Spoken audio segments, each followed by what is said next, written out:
Welcome to Navigating Net Zero, where we explore the challenges and opportunities of taking climate action in the real world. Each episode, your host Alexia Kelly sits down with leading climate change professionals and experts for honest conversations about what it means to make net zero a reality. Thanks for joining us. Let's dive in. Well, welcome to Navigating Net Zero. I am absolutely delighted to be here with a sustainability giant, Patrick Flynn. Patrick, thank you so much for joining me today and really looking forward to the conversation. I am so excited. Thanks for having me, Alexia. I'm really looking forward to speaking with you. So the purpose of this podcast is really to offer an opportunity for us to talk honestly about what's working, what's not, and what's next on the corporate journey to net zero. We're obviously at a pivotal moment for the climate fight. We're at a pivotal moment for democracy. There is a lot going on in the world, and I would love to just take today to have a conversation with you about how we collectively work together to navigate this moment in time and to reflect a little bit on your experiences being a key driver of sustainability inside of corporate America. So could you just tell me a little bit about your previous role at Salesforce and what that was like for you? Sure. Thanks again for being here. May we live in interesting times. Indeed. So I joined Salesforce as head of sustainability back in 2015. Prior to that, I was leading sustainability for a data center company, did clean tech investing before that, and green building engineering at the outset of my career. By the time I got to Salesforce, maximum impact on climate change was my career North Star, and my attitude was, I work for planet Earth and I'm employed by Salesforce, and my responsibility in this role is to light up the company, pull on every useful lever as hard as possible to meet the planetary emergency that we faced. And I held that role for 7 years or so. And since then, I've been working more independently, trying to connect the dots among the business world's most influential climate leaders through an organization I started called Switchboard. And we're going to come back to Switchboard, but reflecting on your time at Salesforce, I would love to hear a little bit from your perspective about what's most surprising to you about what it really took to drive and deliver sustainability outcomes inside of a big company. I'll start by juxtaposing it to the data center experience. Leading sustainability for a large data center provider, a lot of the environmental climate wins I was looking for made really strong economic sense. And so I spent that time of my career really talking like a finance person, knowing that the environmental wins were very highly correlated. Data centers have really large CapEx and OpEx. And so every strategy from energy efficiency or higher utilization of assets, doing more with less, clean energy, storage, all of those things made really good financial sense, and especially were illuminated when you looked at things from an environmental angle. So I could maybe spot an opportunity that hadn't been seen and use the economics of that change that I was calling for to push it through. One of the cool things we did there was we were the largest electricity consumer on the utility in Arizona. So we had this customer pressure. And so I got really familiar with how important a customer's voice is in moving a supplier. And we were able to get a first of its kind clean energy tariff pushed through for large data centers to rely more on clean energy. And then I jump over to Salesforce, and I had a couple of things there. This understanding of customer pressure. I knew what a strong customer voice Salesforce could have pushing its suppliers, utilities, cloud providers, real estate providers, and that became a common thread. But now, one thing that surprised me, I was expecting to have to come in, meet a new key executive stakeholder, and kind of start with the slide deck that's like, climate change is real, business plays a part, by the way, it makes good business sense, and here I am. And time after time, I was like, oh, no, we know, yeah. That's why you're here. I've been looking forward to meeting you. Like, what can I do? And so this feeling of optimism, right? And what I'm driving at is I was surprised by the cultural buy-in The company had been started with philanthropy baked in from day one, on a mission to show that business is the greatest platform for change. And so I'd meet a new executive and they'd be inclined to take action. And that's where my eyes really lit up and set out to light up the whole company. How much of that do you think was really due to Marc Benioff's personal commitment to environmental issues and just having that be part of his framing from the top? I always point to both Salesforce and Microsoft as maybe the two corporates in certainly the United States where you have a CEO who like really gets it and cares deeply about sustainability in a way that I would say most companies do not. And so I'm curious just how much of that tone was set from the top down and how much of it do you think is just by virtue of the fact that it was a tech leader headquartered in San Francisco? What are the factors there that really made that culture of sustainability just part of the norm? Right. I think Marc Benioff and the whole founding team get a lot of credit for the culture. When a company starts, it's small, culture is malleable, and as it grows, people join the company or on the margin stay at the company because of the values of the company. And so that meant that by the time I left, sustainability was a fifth core value for the company. That was a big accomplishment.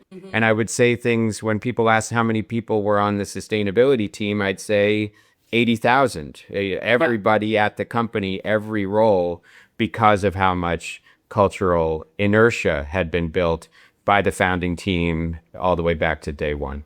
Tell me a little bit about what you're most proud of from your time in that role at Salesforce. Well, given all of that support, I think we were able to accomplish a lot. We landed some of the most stringent climate commitments out there. We pushed all of our suppliers contractually to make climate a part of our standard purchasing agreements. We helped all of our customers with our software so that they could use Salesforce software to understand their own climate strategy better. And landing sustainability as the fifth company value was really a big accomplishment as well. Too many wins across too many dimensions to pick out just one, really, but that lighting up of the whole company and showing everyone in every corner of the organization that their job was a climate job and that they had superpowers they could take in their profession to move us forward. That was really the biggest sense of accomplishment for me. Each one follows a different journey. If you're trying to push for contractual obligations for your suppliers, it's some combination of procurement and legal and working your way into that organization. For the technology, a whole different journey to get Net Zero Cloud to be part of the product portfolio. So each one is its own stakeholder change management, get them inspired, show them that it's good for business. The easiest way to think about it to me is if you're inside a company trying to help the planet, what you're trying to do is move things a little bit from where they're headed to something slightly different. And if you want to make that kind of change, ultimately you have to change people in the organization. And the best way to change a person is to show them that the path they were headed down is riskier than the one that you want to send them down, or that the new path is more full of pride, profit, leadership. So you either make the old path worse or the new path better. And if you can do both at the same time, then you can really start to get people marching. This is such an important and I think underappreciated point, which is that to truly move an entire company, it requires engagement across a whole bunch of cross-functional teams. And it actually requires convincing people who've done things a certain way for a long time often, and in a way that they know does not present risk to them because they've been doing it a certain way for such a long time, that it's worth taking a risk on doing something different and that there is a reason for doing so. And I think your point about increasing both the risk and increasing the reward is a really important one, because certainly when I was in that role, I was very surprised at how hard it was, how much change management and just like people to people convincing you had to do in other business units of folks who were mostly not eat, sleeping, and breathing climate change or emission reductions, and honestly didn't even really ever think about the emissions impact of what it was that they were doing as part of their normal day job. And so I think this collective work we have in front of us of driving this change inside of companies is as much, we used to call it our hearts and minds strategy. It was like, how do you get people really engaged and bought in? Because it's not always straightforward. And it's a different story for each of those stakeholders. I think that you sort of have to weave together to bring everybody along in alignment with what can sometimes actually be really meaningful changes to the way in which they do their job and manage risk. So I just wanted to double click on that point because I think it's so important. And it is something that people really don't talk about or think about, I think, explicitly as part of the agenda and how we make change inside of these big companies. I agree. And the word empathy comes to mind. And you've got interpersonal, individual to individual empathy. Like, I see you, I know what makes you tick, what you care about, why you're drawn to do something for the environment, but also the professional empathy. I see that person X is a lawyer and their job motivation, what gets them out of bed in the morning and what keeps them up at night as a lawyer in a big company are these different factors. And you need to meet them with the right language, the right frameworks, and understand the way almost the way that they're playing the video game in front of them. Yeah. And that they are brilliant at it, and they love to do things that advance their career and worry about things that will set their career back. And if you can weave a message into that level of empathy, then you're really onto something. Salesforce has been a real leader in the supplier engagement space. Can you talk a little bit about how that work evolved and what the tools were that you were using to engage with a supply chain that is pretty long and deep and shallow in many instances in terms of the size of the emissions and the size of the business impact? So just what was that supplier engagement process like for you guys? Right.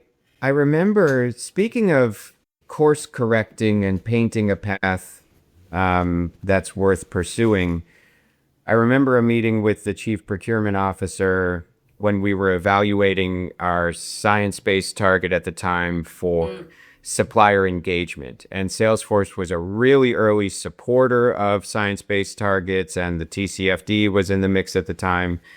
And I painted a picture in that meeting of two future scenarios, right? So one, we make this commitment to engage 60% of our suppliers to set their own science-based targets. And let's say 5 years from now, we fail, right? That comes in the context of a world that has failed to rise to the climate emergency. I don't picture somebody criticizing us for giving it a go. And yet, what if we succeed? We have this position to push our suppliers, get them to push their own suppliers, and we can play a meaningful role in catalyzing supply chain action. And in framing it that way, I think it painted the change as not so scary and also really exciting if we get it right. And then shortly thereafter, while we were engaging suppliers, we were able to include climate action in purchase agreements, some large deals with some large suppliers, templatized that and announced that and made it part of all standard purchasing agreements coming forward from that day forward. And a few fun things happened there. One, you kind of hit the press release button and wait and like wonder how it's going to be received. We had an overwhelming amount of positive feedback, even from our suppliers. Thank you. We knew this was important to you, but now it's contractually important. Let us show you what we can do. We had one company say, how can we be known as the first one to adopt and sign this contract? Overwhelming positive, which was excellent.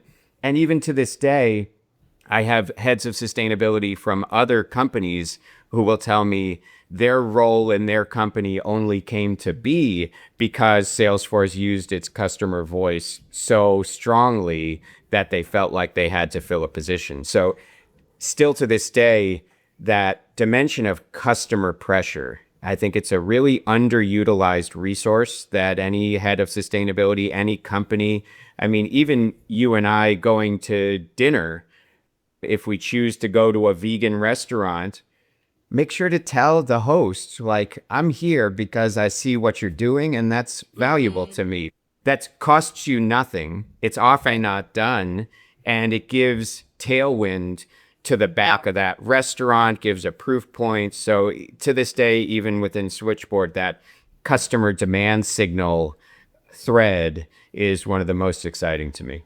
Absolutely. And I think it's a big hook of the theory of change that we're currently pursuing in the voluntary corporate action space, right? Is that we'll get these big people who spend a lot of money on a lot of things, these companies, to actually send this signal down. So we certainly, when we were looking at designing our supplier engagement program in my previous role, went and looked at the management criteria and contracts that you guys had developed for your supply chain and used them as a model. So I think also that knockoff effect is important to not underestimate. Right. The other piece of the story there is we announced it, but we also open sourced that legal document for everybody to use. And I remember saying, this is a great milestone, but the real pop the champagne moment is when a customer sends it to us. Some distant version permutation of this comes back to us and gives us tailwind to do even more. Like, that's when we know it's really working.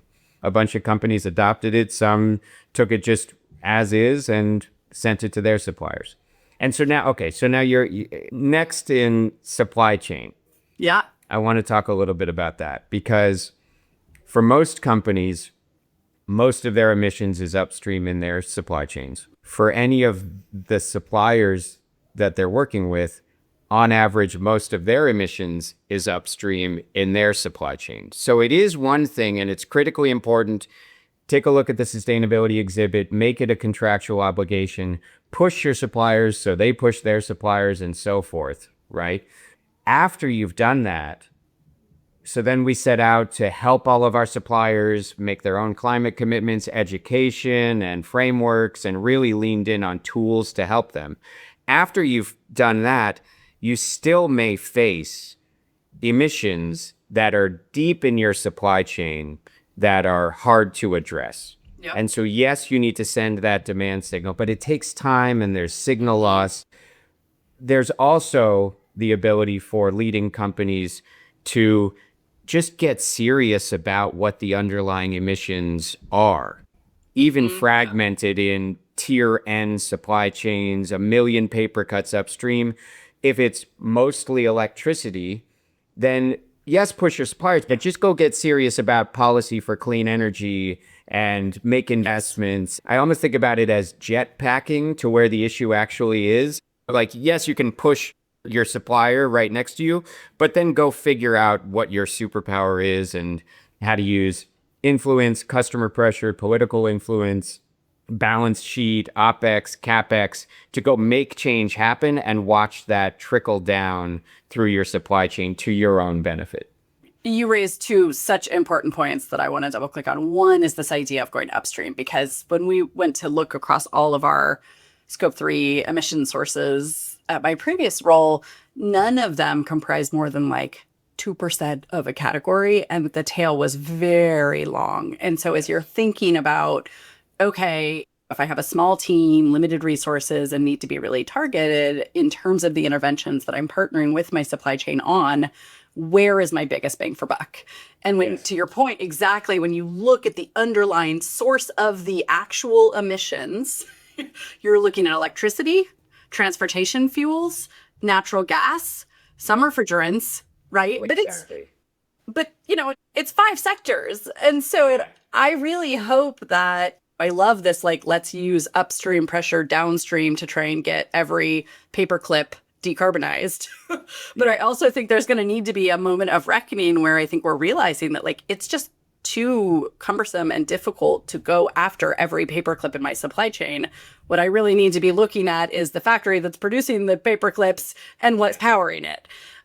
And so that's a conversation that I think the clean energy sector has been having for a long time in terms of how do we move this entire sector almost out of necessity, because we've started to hit some of those deployment thresholds for new clean capacity in many key markets, right? So folks are naturally migrating to, okay, what else do we need to do? We need to look at transmission. We need to look at incentives. We need to look at all these other pieces.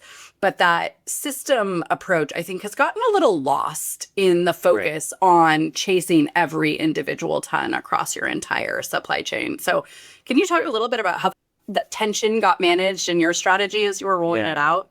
Yeah, well, only 100 different things to dig into. I love what you just shared. It is really nice that when you go deep into your supply chain emissions, figure out what the underlying source is, re-aggregate it, lo and behold, on average, it's that pie chart we can all picture from Project Drawdown. And it's not 100 things. We can do 99% of it with a dozen different end sources of emissions. And so the game is kind of simple when you start to flip it that way. And then I think there's also an imperative to think about the additionality of your unique contribution to creating that change. Yes, electricity for many tech companies is going to be a very large source of that deep emissions picture. And we have done and are doing great things there. But then you might look at trucking, for example, and moving servers in your supply chain or whatever else to where they need to be. If for most companies that's the 19th highest priority, then it's never going to get addressed. And so there's something attractive about, let's say your logistics manager is really fired up about climate. There are outsized returns to be had by your leadership addressing that, kind of thinking about it. If we don't do this, will anybody? It needs to get done. And if we don't do it, will anybody else do it? And that's when you can really find some amazing superpowers to create outsized change per unit of investment. Absolutely. Were there any big kind of failures that you guys experienced that you think are worth sharing? Was there like a big swing that you took and it just didn't work out? The person I reported to first in one of our first meetings told me, we haven't figured out where no is yet for sustainability at Salesforce. I want you to go figure out how far you can push it. I mean, on top of that, like the surprises about culture and buy-in, it's permission to fail. It's permission to discover where the boundary is. And so in that early stretch, I wanted things now and fast. And many of the things we ended up ultimately doing, accelerating our journey to 100% clean energy, compensating with investments in projects that generate carbon credits for all of our scope 1, 2, 3 emissions. I wanted that like right then. And that was too far. And you found your no. Yeah, I found a no.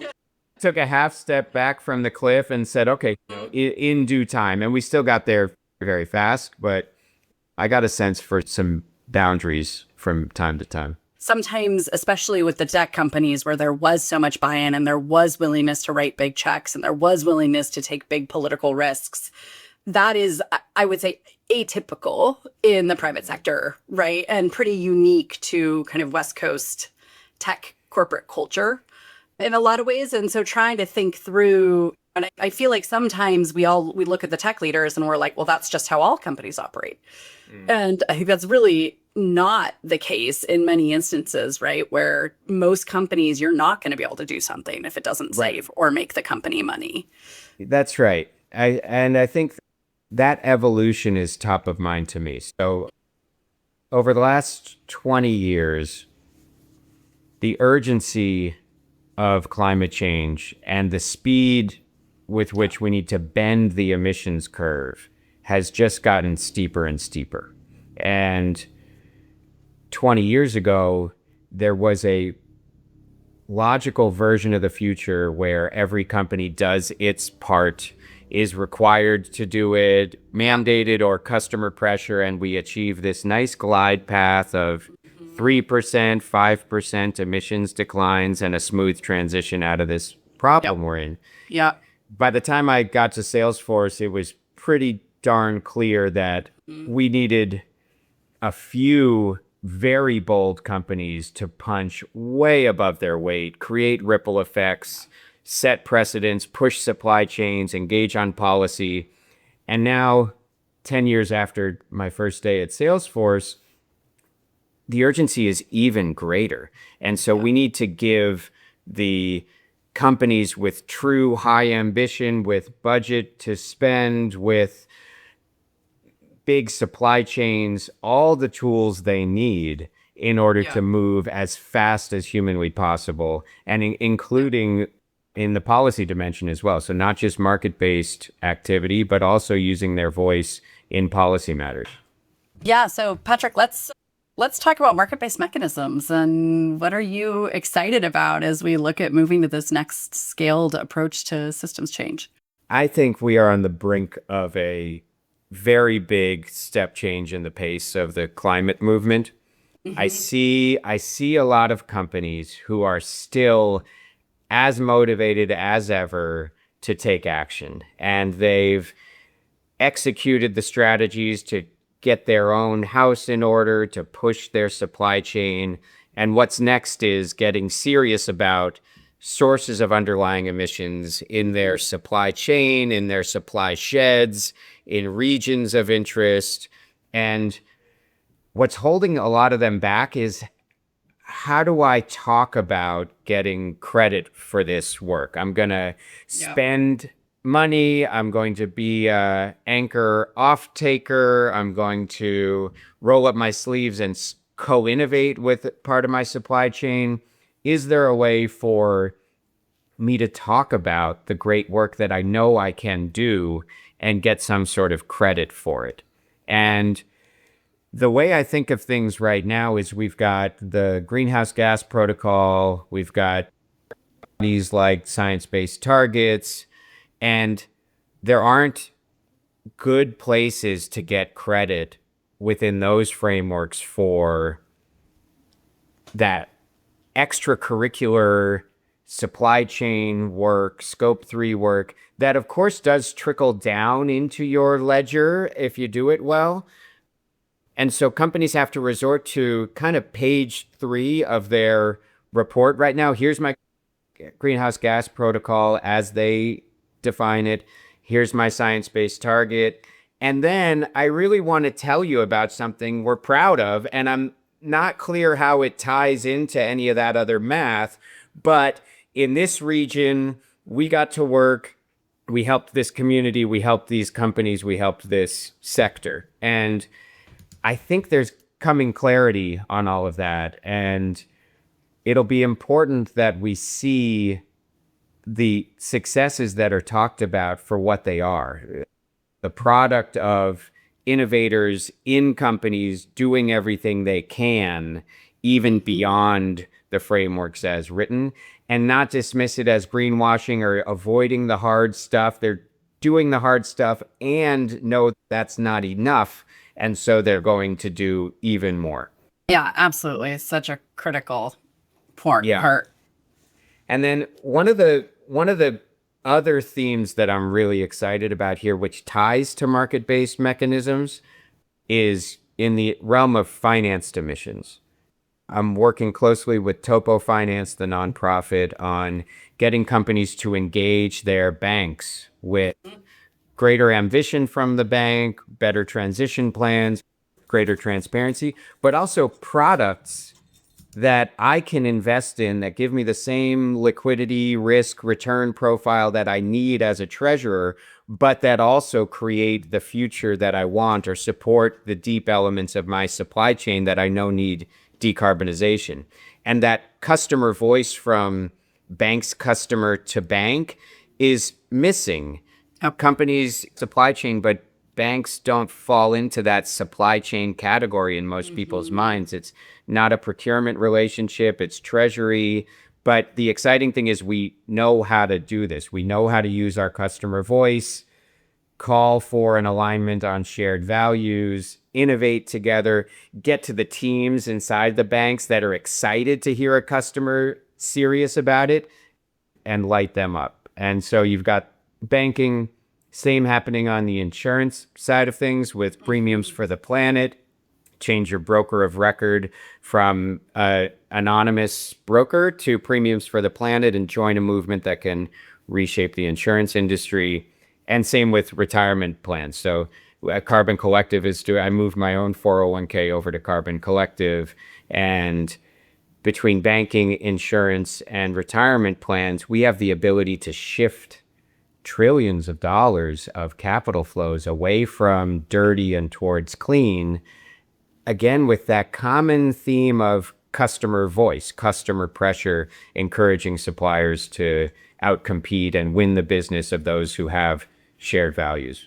And I think this is an area where the Fortune 500 companies in particular can be enormously influential because they hold so much cash with many of these financial institutions. Yeah. And so these are customers that when they pick up the phone and call their customer representative, you better believe they get a call back very quickly and they listen intently to what it is that you're asking for. And we've been through that, and it was really eye-opening to see just how responsive the banks are to their biggest customers when we come and say, this is what we expect, this is what we want to see, or even just open the dialogue. And I think that's the other piece of this, right? Is not, I think, moving away from the blame and the shame and the criticism and the outright attack on folks for doing business as usual, and really opening the conversation around, okay, let's have a dialogue about how we change things and how we move forward together, and what can you do now?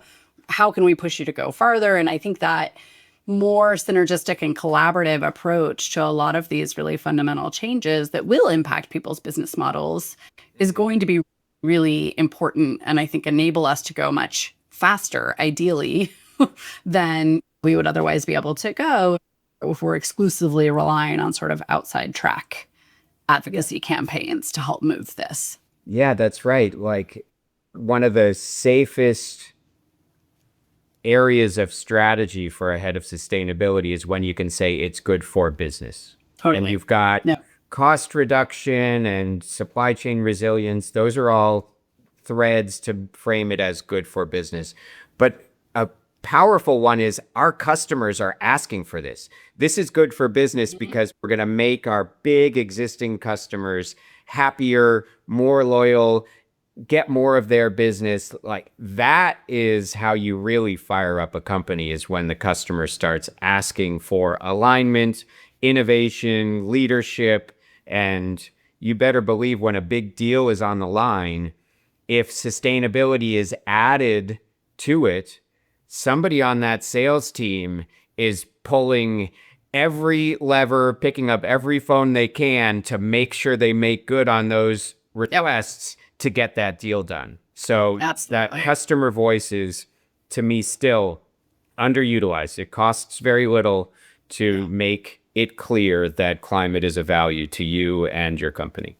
And to be clear, when I talk about market-based mechanisms, I'm talking about the ability to get credit for decarbonization activity that is accounted for even with action that's a little bit distant from your company. Relevant action, but distant. And we've seen it in clean energy. It doesn't make sense for me to always have solar panels literally at the office where I'm consuming electricity. I can add it to the grid, get credit for adding it to the grid, and the grid is more efficient and cleaner as a result. Or take sustainable aviation fuel. It doesn't make sense for me to insist that my plane literally gets filled with low carbon fuel for my seat. I can add it to a tank of fuel somewhere else, measure that, get credit for that, and apply that to my action, especially if I'm paying a premium for it or catalyzing the change in any way. And so I think that optimizing the system, decarbonizing the system in the most optimal way will inevitably look like taking action in a place that needs it most or is most elegant.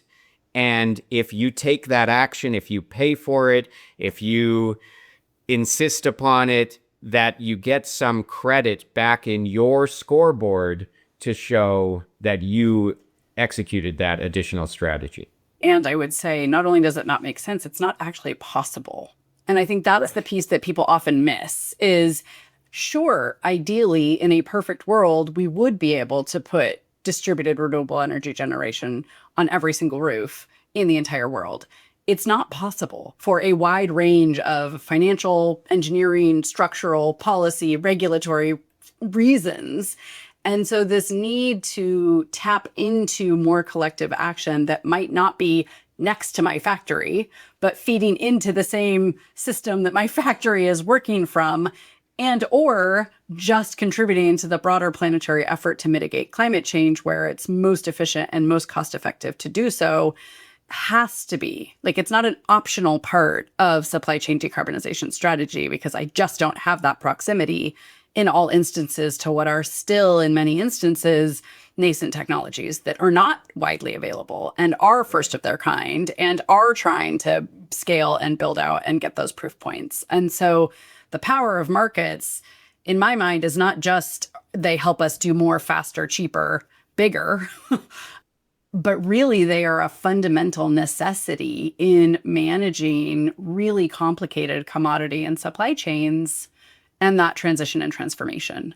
And so figuring out how we create space for that reality, that necessity, I think is going to be really important, and is where we're running into a little bit of trouble right now in a world where we have a bunch of folks who just say, well, I really just want the solar panel on every roof. And I think figuring out how we move through that as a community is going to be really important. Right. And I understand the worry that some have, which is Totally. more flexibility gives some the opportunity to do the easier work and not the hard stuff that they have to focus on. We need to watch out for that. We need to hold those actors accountable. And we need to give those who are doing everything they can all the tools that they can use to do as much as they can as fast as they can, and applaud them for going above and beyond, including with market-based mechanism. Absolutely. And we also have to do the work to make sure that these systems are delivering the environmental and atmospheric outcomes that we know are essential. So I think it's really that combination of building the governance systems, the rules and regulations, the oversight mechanisms, and the incentive structures so that we can really actually get to scale is, I think, one of the defining opportunities and challenges of the climate movement today and over the next decade, really. Yeah. I had a head of sustainability let me know that she had accrued a extra $1 million in her budget and wanted to know, what do I do with this for most impact? And I pointed her in the direction of understand your extended emissions. If there's a place where that can really unlock new decarbonization, and yet getting credit for that was such a challenge that I don't think it ever panned out. So we have lots of leaders with budget, with buy-in, with political influence, and we need to give them the tools to get credit for going above and beyond.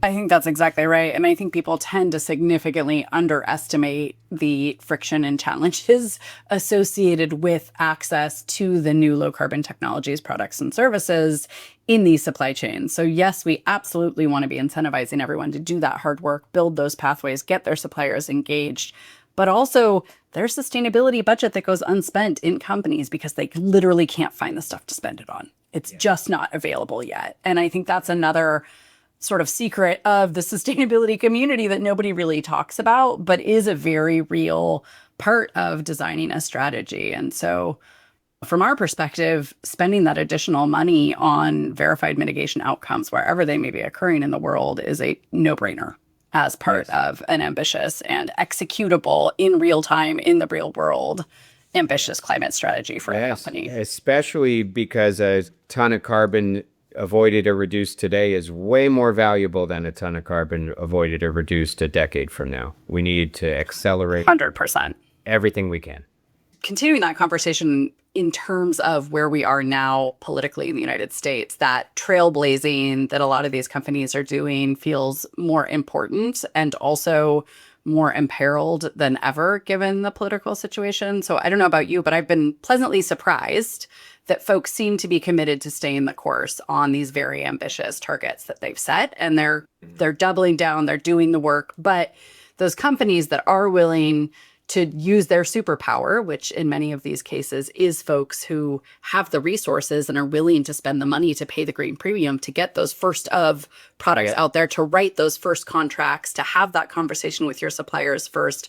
All of that first mover work is fundamental to clearing the way for companies that are not going to invest in a 15-person sustainability team to kind of ride in your wake. And like you, in 2010, when I started my career, like I never in a million years would have imagined that here we would be in 2025 with zero prospects of any kind of regulatory system in the United States on the horizon.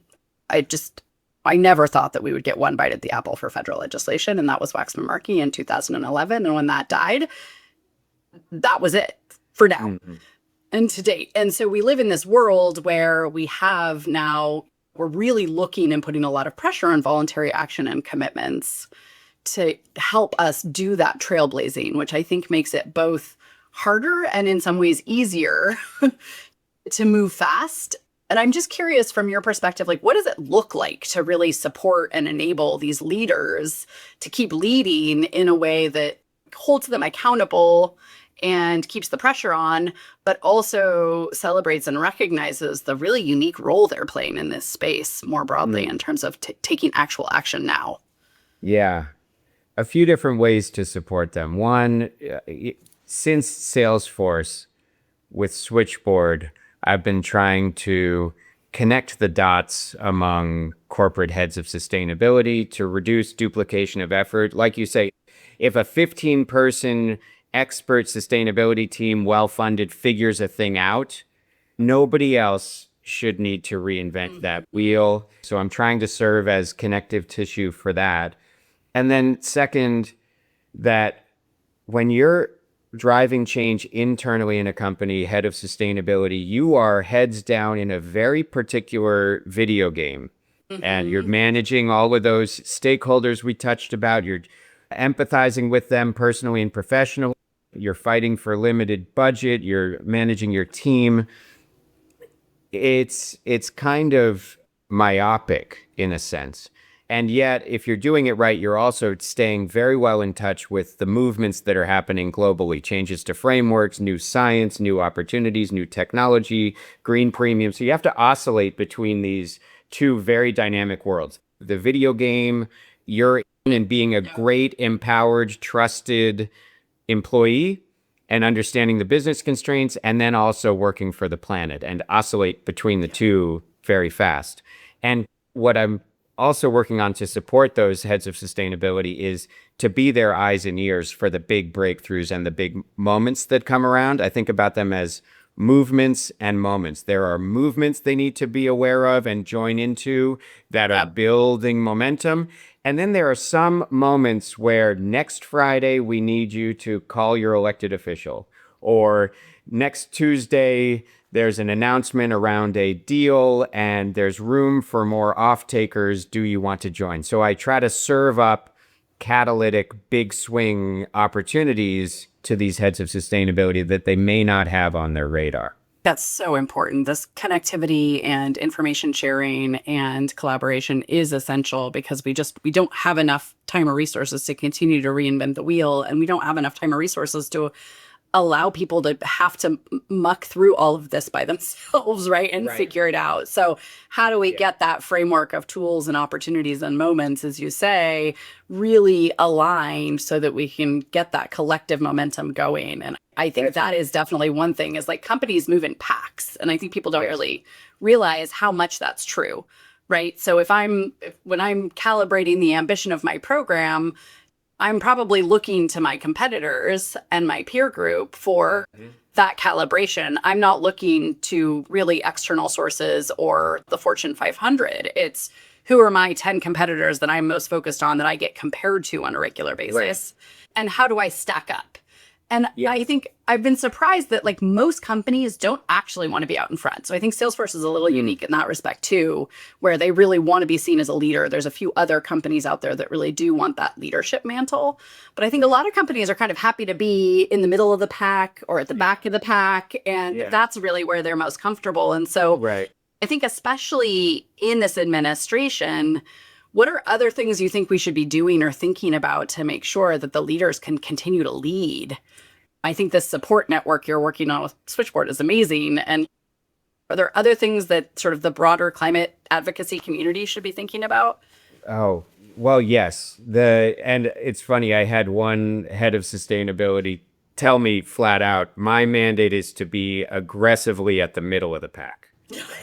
And so, if you can move the pack, you can move that company too. And I totally, with the political context we're in, there's also a strength in numbers element to moving in the pack as well. So if we went 20 years ago from every company could do their part and we could dig ourselves out of this climate hole fast enough to leading companies can do their part and overdo it and catalyze change. I think the framework now looks like leading groups of companies can come together and have a chance to push us fast enough. And so coming together more often, building trust. I host a lot of breakfast, lunches, dinners with heads of sustainability because you develop a level of trust. And one of the goals I often say at the outset is my goal here is to have as many of you leave with each other's cell phone numbers as possible on a text message basis. Hey, have you thought about this? Or I just got asked this question. And if that fabric can be tighter, we have a greater chance to move collectively. I think that's really true. And I think people forget how lonely this work can be. I was really surprised. But when I joined Netflix, it was my first job working with non-sustainability professionals in my entire career. And it was such an eye-opening experience for me because they didn't understand anything that was coming out of my mouth. So it was this really humbling kind of moment for me where I was like, oh, wow, like we need to learn how to speak to a whole bunch of people who don't speak this language, this jargon-filled, acronym-filled language that is, the insider currency of appearing knowledgeable and influential in the climate policy space. And so I think that whole set of conversations is really underestimated. And I think building that community for CSOs who are often, I always try and tell people, like, these are our friends. Like, these are the CSOs are the people who are gutting it out inside of the trenches of these organizations, advocating for this. And we need to be thanking them and appreciating them and recognizing just how incredibly challenging this change-making work is from the inside. Forget baseball cards. I would collect playing cards of awesome heads of sustainability inside the temple.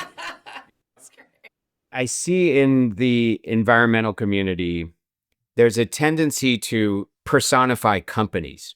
Company X is bad or Company X is not serious. And of course, we need to hold everyone accountable, but it's necessary that companies do more, push into voluntary action, show the way forward. Necessary, but not sufficient, but necessary. And therefore, it's necessary that people like me and you choose to go where the action is hard, where they've got business constraints and need to speak different languages and thread the needle between what the planet needs and what the business can stomach and frame it as an opportunity. Those are superheroes at work every single day. I would joke back at Salesforce, if you ever see me become head of sustainability at ExxonMobil, it's not because I sold out. It's because I chose to play the hardest video game I could think of. And 100%. So you need to support those. That's the connection point for Switchboard, are those human beings who are doing everything they can, probably not as much as they'd like, because we all want everyone everywhere to be doing more, but support them and be there for them for free to help them help the planet and connect them into the community. So Patrick, I know this is a big focus of your work going forward. Tell me what's next for you and what you're most excited about. Well, excited about all the work happening in Switchboard, connecting CSOs together, connecting groups of CSOs to the theories of change that need the greatest support. And one thing I'm working on that's coming out in the fall is a masterclass on how to become a great head of climate in your organization. And it really, to me, comes down to a couple of things. How do you prioritize? Which strategies have the greatest impact per return, make the most business sense? It's a little bit about industry and the culture and who the characters are that you're working with. And then part two is, how do you then succeed at that strategy? How do you change hearts and minds? What are the magic tricks learned over the years to move things from this way to that way and be successful at it? So I picture it being a great thing for somebody who's in the corporate sustainability world, who wants to become the head of sustainability and be the one who's asked to carry that responsibility around what to focus on, what to prioritize, and then how to make big impact happen. So I'm really excited to bring that out into the world. Love it. That's fantastic. So just in closing, I'd love to have you reflect on what's keeping you up at night and what are you most hopeful about right now in our space?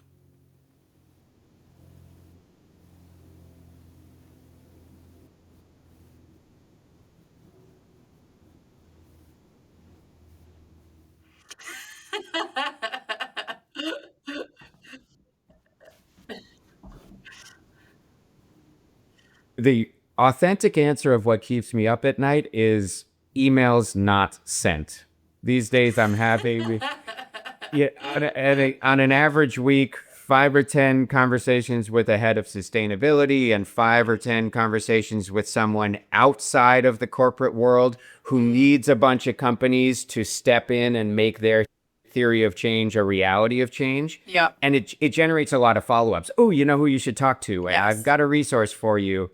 And in the middle of the night, somehow that's when my brain thinks of all of the ones that I haven't done. So I apologize to anybody. Send me an email if I still owe you a follow-up. So that is legitimately what keeps me up at night, trying to manage the breadth of this network. What motivates me still, a handful of things. Back to where we started. What a time to be alive. It's heavy. It feels like watching a slow motion train wreck from the front seat, but with no brake lever to pull. But if you think about how much is at stake and the impact you can have for all life on this planet forevermore with some good work done, some great elegant strategy, I think the returns on our time for positive impact have never been greater for any group of human beings ever alive. And that's because so much is at stake. So I get really motivated to make sure I'm using my time efficiently. The other thing that I come back to when I need a bit of a recharge for the battery here is to think about the future a little bit. With climate, particularly climate, this is physics-based. As surely as the sun shines on Earth tomorrow, the planet is going to get too hot, and it's going to take a little while before we feel the full brunt of it. And so in 2050, I know I'm going to look back on my 2025 effort and wish I had done more. And so that always keeps me doing even more. The other way I think about it is, for me and you, some descendant is going to interview us in that time frame about, I heard you were working on climate way back when. Like, what was it like? What were you doing? And I really want to have excellent, thoughtful, logical answers that hold up with the test of time, right? I was focused as much as I could on things that could get big enough, fast enough to matter, and doing for those things that which I could uniquely do in this moment with my brief time on Earth. And that's all I need to jump out of bed in the morning. Absolutely. It is so incredibly important. And I think about that a lot too, is just, are we really maximizing our individual superpowers and the places where we can make a unique contribution to solving this problem? And are we really being smart and strategic about leaning into the places that actually matter now? And I remain convinced that we win or lose this war on the increments. And so continuing to push, even though none of it feels adequate, none of it feels like it's enough. I feel like I should always be doing more. That sense that we're all kind of working on our corner of the tapestry is really both heartening and I think encouraging, because eventually all those corners are going to meet up and boom, you get big systems change. So we'll just keep working. And thank you so much for your leadership and for chatting with me today, and looking forward to continuing to support the work. Thank you so much for having me. Thanks for all the work you do. That's it for this episode of Navigating Net Zero. If you enjoyed the conversation, be sure to follow or subscribe, and help us spread the word by sharing this episode with your friends and colleagues. Thank you for listening. Until next time, be well and keep up the great work.